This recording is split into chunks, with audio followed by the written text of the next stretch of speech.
அங்கு இந்த உலகத்துல எவ்வளோ மன்னர்கள் ஆட்சி செஞ்சிருக்காங்க. நல்லாவும் ஆட்சி செஞ்சிருக்காங்க, ம், தீமையாவும் ஆட்சி செஞ்சிருக்காங்க. ம், அந்த மன்னர்களுடைய ஆட்சிக்கும் ம். நம்மளுடைய மன்னாதி மன்னருடைய ஆட்சிக்கும் என்ன வித்தியாசம் அங்கிள்?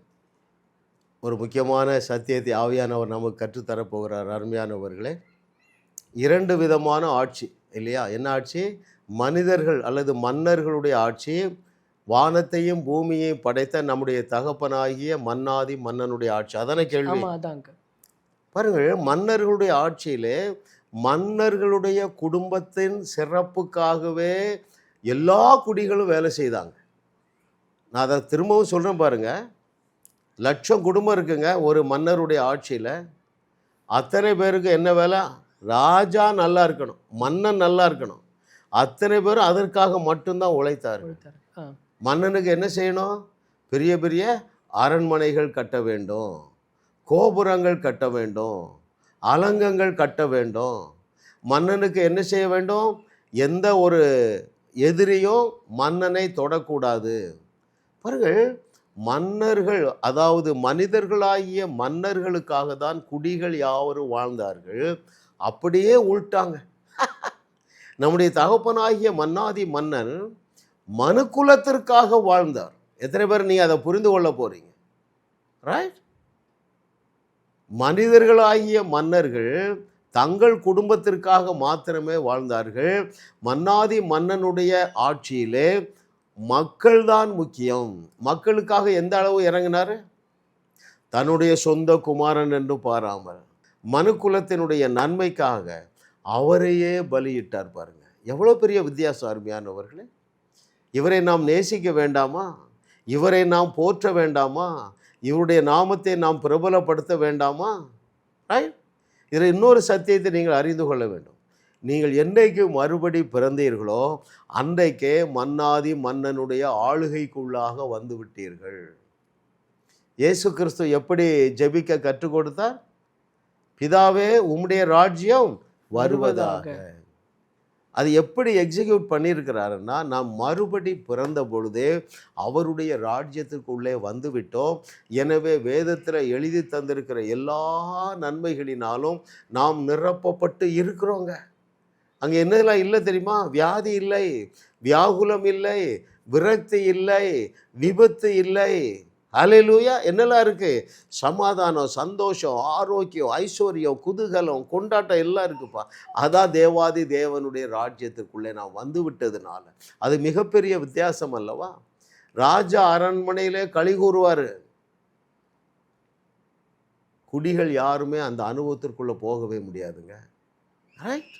அப்போ இந்த அனுபவத்திற்குள்ளே நீங்கள் வந்து விட்டீர்களா? அதான் நான் கேட்க வேண்டிய கேள்வி.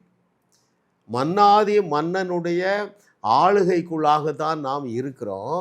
ஆனால் மன்னன் நமக்கு சிலுவையிலே சம்பாதித்து வைத்திருக்கிற எந்த நன்மையையும் ருசி பார்க்காத பெரும்பாலான விசுவாசிகள் இருக்கிறார்கள். பாருங்க, கர்த்தர் நல்லவர் என்று ருசி பார்க்கவில்லை.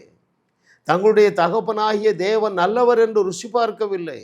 அவர் ஆபிரகாமுடைய ஆசீர்வாதத்தை நமக்கு தந்துவிட்டேன் என்று சொல்லுகிறாரே, அதை குறித்து நாலேஜே இல்லைங்க. அதனால தான் இயேசு என்ன சொன்னார்?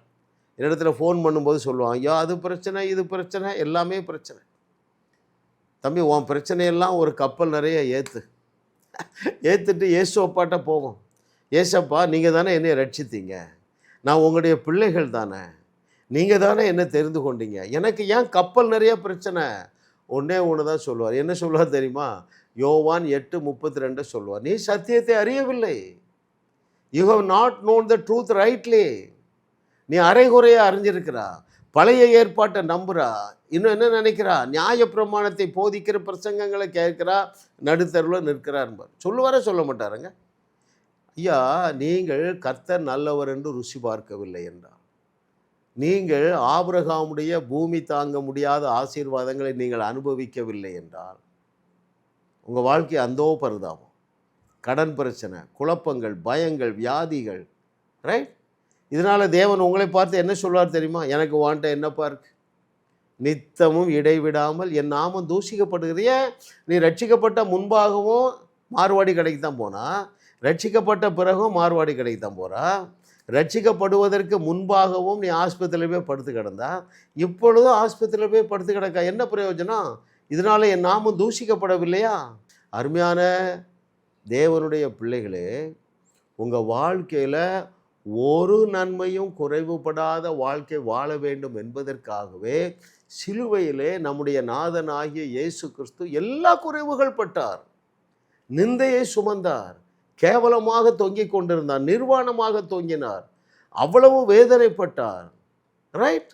துக்கம் நிறைந்தவரானார். அவரை நொறுக்குனாங்க. ஏனென்றால் இந்த ஆறும் உங்கள் வாழ்க்கையில் நடக்கக்கூடாது என்பதற்காக. ரைட்? அப்போ மன்னனாகிய சர்வ வல்லமையுள்ள தேவனுடைய குமாரனாகிய இயேசு கிறிஸ்து அந்த சிலுவையில் அவ்வளவு பாடுபட்டதுனாலே நமக்கு எந்த பாடுமே கிடையாதுங்க. அதுதான் மன்னனுடைய அவா. உங்களையும் வாழ வைத்து உங்கள் மூலம் உலகத்தையும் வாழ வைக்கவே தேவன் எங்களை கிருபையாக அழைத்துள்ளார். விடுதலை பெறவும் சுகத்தை அனுபவிக்கவும் தொலைபேசியில் எங்களோடு தொடர்பு கொள்ளுங்கள். ஜாஸ் மினிஸ்ட்ரீஸ் யூடியூப் சேனலில் தொடர்ந்து செய்திகளை கேளுங்கள், சப்ஸ்கிரைப் செய்யுங்கள், வீடியோக்களை லைக் செய்து பலரோடு பகிர்ந்து கொள்ளுங்கள். அவர்களும் ஆசீர்வதிக்கப்படட்டும்.